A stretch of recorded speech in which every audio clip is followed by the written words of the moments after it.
Suatu hari Abu Nawas sangat kebingungan, bahkan ia hampir putus asa. Sudah 2 hari dapur tidak mengepul asap karena tidak ada lagi barang yang bisa ia jual.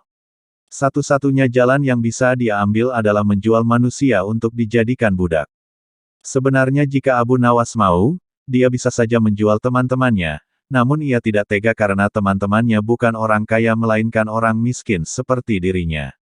Jalan satu-satunya yang bisa dilakukan Abu Nawas adalah menjual manusia. Akhirnya Abu Nawas memutuskan sesuatu yang tidak biasa, ia akan tetap menjual manusia untuk dijadikan oleh si pembelinya. Bukan menjual temannya melainkan rajanya, Harun al-Rasyid. Menurut Abu Nawas, hanya Baginda Raja yang pantas untuk dijual.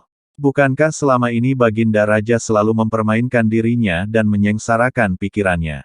Maka sudah sepantasnya bagi Abu Nawas untuk menyusahkan Baginda Raja. Abu Nawas mencari cara agar bisa menjual Baginda Raja Harun al-Rasyid. Ia pun mendapat ide dan menjumpai sang raja. "Apa itu wahai Abu Nawas?" tanya Baginda langsung tertarik. "Sesuatu yang hamba yakin belum pernah terlintas di dalam benak Paduka yang mulia," kata Abu Nawas meyakinkan. "Kalau begitu cepatlah ajak aku ke sana untuk menyaksikannya," kata Baginda Raja tanpa rasa curiga sedikitpun.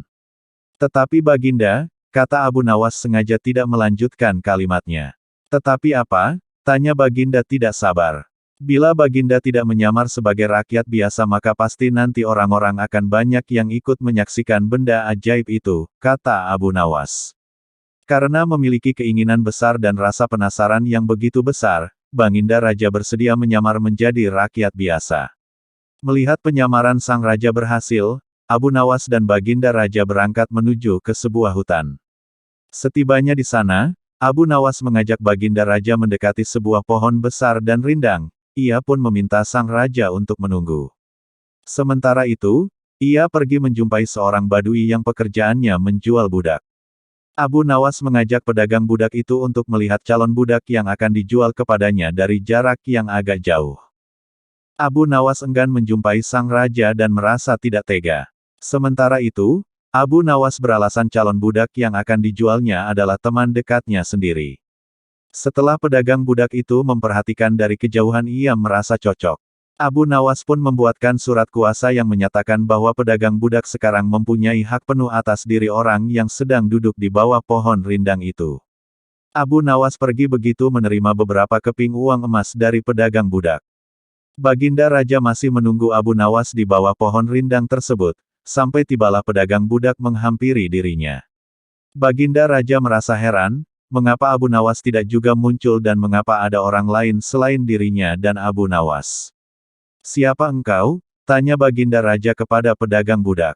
"Aku adalah tuanmu sekarang," kata pedagang budak itu agak kasar. Tentu saja pedagang budak itu tidak mengenali Baginda Raja Harun al-Rasyid dalam pakaian yang amat sederhana. "Apa maksud perkataanmu tadi?" tanya Baginda Raja dengan wajah merah padam. "Abu Nawas telah menjual engkau kepadaku dan inilah surat kuasa yang baru dibuatnya," kata pedagang budak dengan kasar. "Abu Nawas menjual diriku kepadamu," kata Baginda makin murka.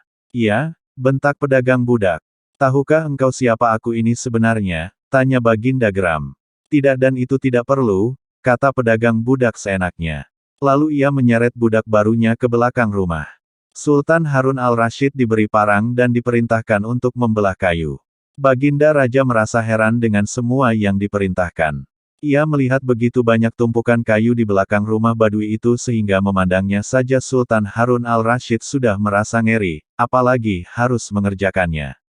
"Ayo kerjakan." Meski ia merasa kebingungan dengan itu semua, Sultan Harun al-Rasyid mencoba untuk melakukan perintah dari tuan barunya. Sultan Harun al-Rasyid secara perlahan memegang kayu dan mencoba membelahnya. Namun si badui melihat cara Sultan Harun al-Rasyid memegang parang merasa aneh. "Kau ini bagaimana? Bagian parang yang tumpul kau arahkan ke kayu, sungguh bodoh sekali." Sultan Harun al-Rasyid mencoba membalik parang hingga bagian yang tajam terarah ke kayu. Setelah mencoba membelah namun tetap saja pekerjaannya terasa aneh dan kaku bagi si badui. "Oh, beginikah derita orang-orang miskin mencari sesuap nasi, harus bekerja keras lebih dahulu. Wah lama-lama aku tak tahan juga," gumam Sultan Harun al-Rasyid. Si Badui menatap Sultan Harun al-Rashid dengan pandangan heran dan lama-lama menjadi marah. La merasa rugi barusan membeli budak yang bodoh. Hai Badui, cukup semua ini aku tak tahan. Kurang ajar kau, budakku harus patuh kepadaku, kata Badui itu sembari memukul sang raja. Tentu saja raja yang tak pernah diperlakukan kasar itu menjerit keras saat dipukul kayu. Hai Badui, aku adalah rajamu, Sultan Harun al-Rashid, kata Baginda sambil menunjukkan tanda kerajaannya. Pedagang budak itu kaget dan mulai mengenal Baginda Raja. La pun langsung menjatuhkan diri sembari menyembah Baginda Raja. Sang raja mengampuni pedagang budak itu karena ia memang tidak tahu.